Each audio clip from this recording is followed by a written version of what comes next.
हमारे वर्क करने का तरीका या हमारे कुछ ऐसी बातें उन बच्चों को चुभ सकती है, क्योंकि बच्चे काफ़ी कोमल होते हैं और स्टार्टिंग से बच्चा जो चीज़ देखता है वो आगे वही करता है। एक छोटी सी बात है, मैं ज़्यादा टाइम नहीं दूँगी आप लोगों का, मुश्किल से 5 मिनट में सामने छोटी सी बात है कि जो बच्चा होता है वो हमेशा अपने घर से सीखता है। आप स्कूल में तो उसको 6, 4 या 5 साल तक आप भेजते हो, ठीक है? अगर 2.5 ईयर्स हो गए बड़ी तो 2 साल भेज चुकी, लेकिन बच्चा हमेशा अपने घर से सीखता है हर चीज़। जो इन्वायरमेंट उसको घर से मिलता है, छोटी-छोटी बातें वो अपने घर से नोटिस करता है, वही वो आगे जाके अपने सोसाइटी का पोर्ट्रे करता है। फॉर एग्जाम्पल, अगर किसी बच्चे ने बचपन से ही घर में थोड़ी बहुत लड़ाई झगड़ा देखा है, या कह सकते हैं कि बड़ों का ये देखा है कि बड़े लोग एक दूसरे से थोड़ा-सा मिसबिहेव करते हैं, ये नहीं बात है। घरेलू ऐसी होती हैं बातें कि पेरेंट्स के बीच में आपसी मतभेद रहते हैं, थोड़ा इंटरेक्शन अच्छा नहीं होता, तो बच्चा वही चीज़ नोटिस करता है और आगे चल के वो वही चीज़ अपनी सोसाइटी को भी पोर्ट्रे करता है।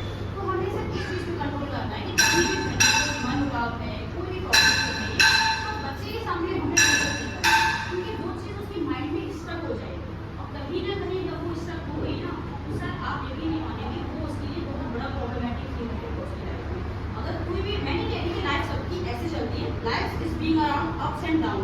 हर किसी की लाइफ में कभी अप्स आते हैं, कभी डाउन्स आते हैं, प्रॉब्लम सबकी लाइफ में आती है। लेकिन कोशिश ये करें कि घर के जो घरेलू मामलात होते हैं तो बच्चों के सामने शेयर ना करें, क्योंकि उनको लगेगा, फॉर एग्जाम्पल मेरी फाइनेंशियल इशू है, अरे हमारे पापा का ये इशू है, मदर का ये इशू है, या घर में कोई आपसी मुद्दे चल रहे हैं, उनके दिमाग में वो बात स्टक हो जाएगी। वो आगे आगे बढ़ने की कोशिश भी करेंगे, तो हो सकता है वो उलझ के रह जाए उस भंवर के अंदर।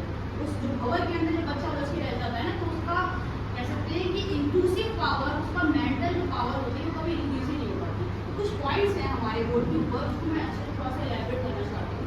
फर्स्ट वन इज बच्चों को प्यार और स्नेह दिखाएं। जैसे कि सर ने बताया और वीडियो में भी आपने देखा था कि बच्चों को प्यार दिखाएं। हमेशा ये नहीं है कि तिरछी आंख करके एक बात करें।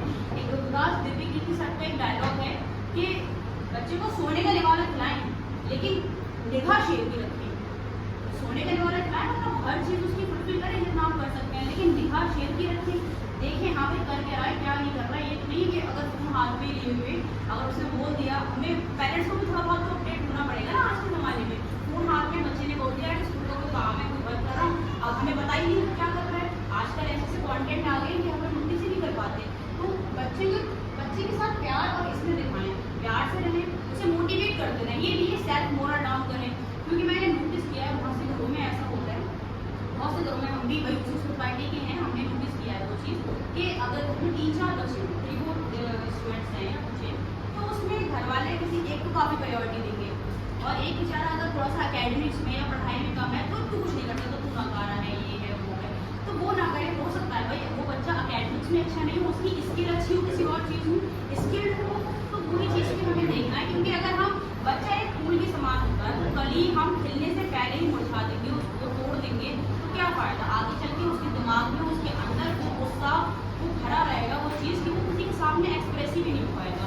बच्चे से जितना हो सके प्यार से बिहेव करें, क्योंकि प्यार से अगर आप बिहेव करेंगे तो बड़ी से बड़ी बात का भी हल निकल आता है। सेकेंड पॉइंट इज दैट कि बच्चे की बातचीत को महत्व दें। अब ये नहीं है हम लोगों के पास भाई बड़े लोग हैं काफ़ी बिजी हैं, ऐसी बात नहीं है। कोई फ्री बैठा होगा, अगर कोई फार्मर है तो अपने अकॉर्डिंग बिजी है, कोई वर्किंग पर्सन है तो अपने अकॉर्डिंग है।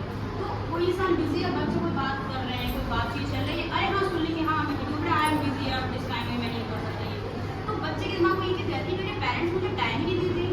हमको उनको टाइम देना बहुत ज़रूरी है, क्योंकि मैम और सर ये टाइम वो चल रहा है, अगर हम अपने बच्चों को टाइम नहीं देंगे ना तो हम बाद में पछताएंगे कि बच्चे को हमें टाइम नहीं दे रहे, क्योंकि ये वो टाइम चल रहा है, हम अपना टाइम देना बहुत ज़रूरी है। भले ही मैं ये नहीं कह रही आप 24/7 टाइम दें, लेकिन दिन भर में आधा 1 घंटा अपनी बात को कॉन्सेंट्रेट करें, उनका पूरा चार्ट देके दिन भर में उन्होंने क्या किया है, अपनी बात को तरजीह दें। भले ही अगर वो कोई बात आपको लगे, आपको उससे